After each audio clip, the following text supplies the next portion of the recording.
Good morning बेटा। अब हम लोग इतिहास में अध्याय 5 पढ़ेंगे। अध्याय का नाम क्या है?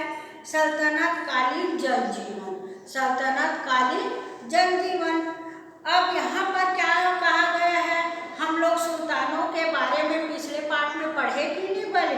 कहाँ कहाँ तक सुल्तान अपना शासन स्थापित किया और किस किस देश में हमारे देश के लोगों की जीवन और संस्कृति पर क्या क्या असर हुआ, इन सबको अब हम पढ़ेंगे। अब यहाँ पर क्या कहा गया है? विदेशियों का आगमन। जब हमारे देश में विदेशियों का आगमन हुआ, वह आए, तब क्या हुआ?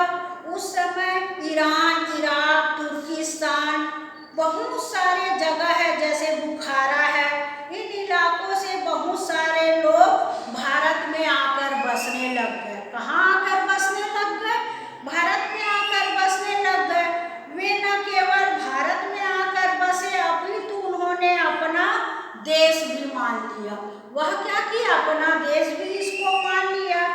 इसमें से प्रमुख थे अमीर खुसरो, जिसने अपने आप को हिंदुस्तानी तुर्क कहा। अमीर खुसरो ने क्या कहा? अपने आप को हिंदुस्तानी तुर्क कहा। उसने फारसी के साथ साथ यहाँ की आम बोलचाल की भाषा हिंदी में भी कविताएं लिखना शुरू कर दिया, है ना। और हिंदुस्तान की प्रशंसा में कई कविताएं लिखनी शुरू कर दी। इसी तरह भाषाएं बोलने वाले कारीगर, विद्वान, संत आदि भारत में आकर बसने लग गए। विदेशों से बड़ी संख्या में लोगों के इस तरह से आने के पीछे एक और कारण था। क्या कारण था? उन दिनों चंदेल खान नामक मंगोल आक्रमणकारी था। कौन था? चंदेल खान नामक मंगोल आक्रमणकारी था। उसने पूरे मध्य एशिया के राज्यों को हराकर उसकी सभ्यता को नष्ट कर रहा था। मध्य एशिया को हराकर उनकी सभ्यता को क्या कर रहा था? नष्ट कर रहा था।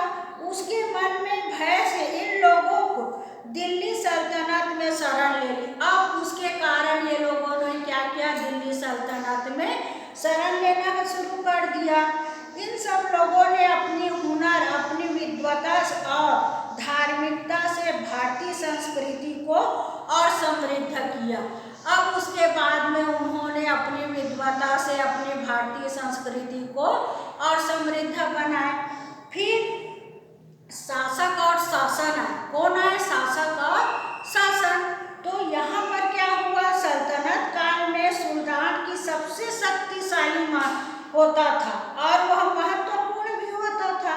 शुरू के सुल्तान गुलामी से उठकर सुल्तान बने थे, है ना, शुरू से ही बोलो। अब उसके बाद इस कारण उनके बड़े अधिकारी व सेनापति उनसे दबकर नहीं रहना चाहते। लेकिन बलबन और अलाउद्दीन खिलजी आदि के समय तक सुल्तान राज्य का सर्वेसर्वा हुआ करता था, है ना।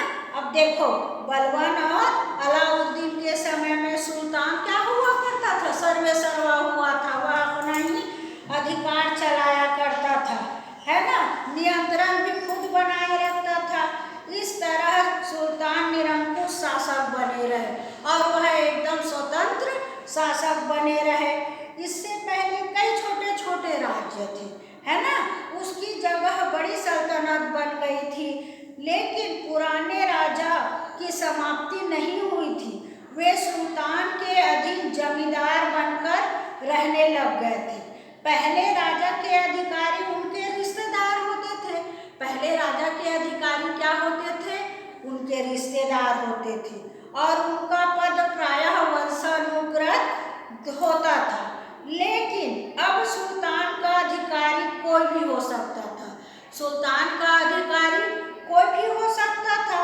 कोई भी पद पिता के पुत्र को नहीं मिलता था। अब कोई भी पद उसके पिता के मृत्यु के बाद पुत्र को नहीं मिलता था। राज्य के अधिकारी लगातार तबादला भी होता था। ट्रांसफर होता है ना, वैसे ही राज्य के अधिकारियों का तबादला होता जाता था। गांव के लोगों के जीवन में फिर बदलाव आया, है ना। पहले की तरह लोगों का मुख्य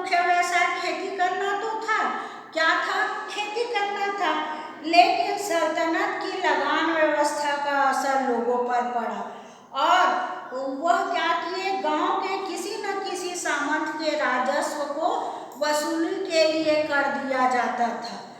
और वह मनमाने तरीके से क्या करते थे, कर्ज वसूलते थे, कर वसूलते थे, तरह तरह के छोटे बड़े कर वसूल किया करते थे। लेकिन अब इन्होंने क्या किया, सुल्तानों ने इन व्यवस्था को समाप्त कर दिया। क्या किया, सुल्तान ने इन व्यवस्था को समाप्त कर दिया। यह खेत की लगान इकट्ठा करते थे। किसकी लगान इकट्ठा करते थे, खेत की लगान इकट्ठा करते थे। कई छोटों करों की जगह एक बड़ा लगान तैयार कर दिया और कई छोटे छोटे करों की जगह एक लगान तय कर दिया। यह खेत की उपज का लगभग आधा था और वह खेत की उपज का कितना भाग था, आधा भाग था। यह लगान गांव के मुखिया इकट्ठा करते थे और यह लगान को कौन इकट्ठा करता था, गांव के मुखिया इकट्ठा करते थे। सुल्तान के अधिकारी को देते थे और किसको देते थे, सुल्तान व अधिकारी को देते थे। अक्सर सुल्तान क्या करते थे, किसानों को लगान नगद देने पर मजबूर करते थे। इस कारण किसानों को अपना अनाज शहरों में ले जाकर बेचना पड़ता था। इससे किसानों का शहरों में आना जाना बढ़ गया। अब इस कारण से किसानों का शहरों में आना जाना बढ़ गया कि नहीं बढ़ गया, बढ़ गया। अब शहरों में भी बदलाव आने लगा। ये देखो यहाँ पर देख रहे हो ना कैसे गुंबद बना है, और यह क्या है, गुंबद और मेहराब है। गुंबद, मेहराब और मीनार है। सुल्तान ने क्या किया, वहाँ अब तरह तरह के कारीगर आने लग गए, है ना, जैसे मिस्त्री है, बुनकर है, दर्जी है, बढ़ई है, लोहार है, आदि सब आकर बसने लग गए। जिससे क्या हुआ, शहरों का विकास होता गया और वह बढ़ता गया। तुर्क अपने साथ कई नए तरीके और उद्योग ला और तुर्क अपने साथ कई नए तरीके और उद्योग भी लाते गए। इसका लोगों के व्यवसाय और संस्कृति पर गहरा असर पड़ा। इससे क्या है कि झुग्गी झोपड़ी छोटे छोटे कच्चे घर बनाने के बजाय पक्का पक्का घर बनाने लग गए, गुंबद वाला घर बनाने लग गए। और देखिए ना ऐसे मीनार है, दिल्ली में कुतुब मीनार है कि नहीं, ऐसे मीनार ऐसे बनाने लग गए और वहाँ पर डिजाइन ऐसे, ये देखो ऐसे, ये सब इस तरह के बनाने लग गए। और उनके कारण यहाँ क्या होने लग गया, जुड़ाई में ये लोग चूना का उपयोग करते थे, गारे का उपयोग करते थे, मीनार, गुंबद व मेहराब का उपयोग करते थे, है ना। वो क्या का उपयोग करते थे, गुंबद है, मीनार है और मेहराब का ये देखो उपयोग किया करते थे। इस प्रकार से उनके आसपास में इमारतें ही इमारतें देखने को मिलते हैं। अब जिस प्रकार उन्होंने यह कला चीन के लोगों से सीखी थी, और यह कला कहाँ से सीखी थी, उन्होंने चीन के लोगों से सीखी थी, है ना, जो भारत आए थे। घोड़ों के खुरों पर नाल लगाना, अब घोड़ों के खुरे पर लोहे की नाल लगा दिया करते थे, और रकाब लगाना भी तुर्कों के सब ने ही सिखाया था, है ना, और भारत में शुरू करवाया। और इस प्रकार से उन्होंने भारत देश में भी घोड़ों पर लगा रकाब है, नाल है, ये लगाना सब शुरू करवा दिया। इसी तरह सूत काटने के लिए चरखे का उपयोग भी हुआ। तो यह कब हुआ, सल्तनत काल में हुआ। कब हुआ, सल्तनत काल में हुआ। इससे पहले लोग तकली से सूत काटते थे। किससे, तकली से, देखिए ना चरखा देखे हो कि नहीं, वहीं से। तुर्की के प्रभाव से नए तरह के सिले हुए कपड़े, खासकर पैजामा, कुर्ता, सलवार, कमीज आदि का उपयोग भारत में शुरू हो गया। देखिए हो ना, एक से तो आप लोग सूट पहनते हो नहीं, सलवार कुर्ता है, पैजामा है, इन सभी का तुर्कों के आगमन से शुरू हुआ। और क्या शुरू हुआ, इस काम में तरह तरह के पकवान भी बनाने शुरू हुए, जैसे कि हलवा है, समोसा है, कचौरी है आदि का यह क्या हुआ, शुरुआत हुआ। उस समय समोसा में कीमा भरकर तला जाता था।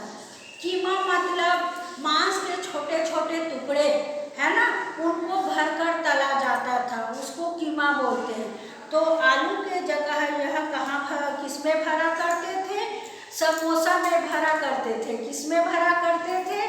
समोसा में भरा करते थे। इस प्रकार इनके आने से भारत देश में तरक्की हुई।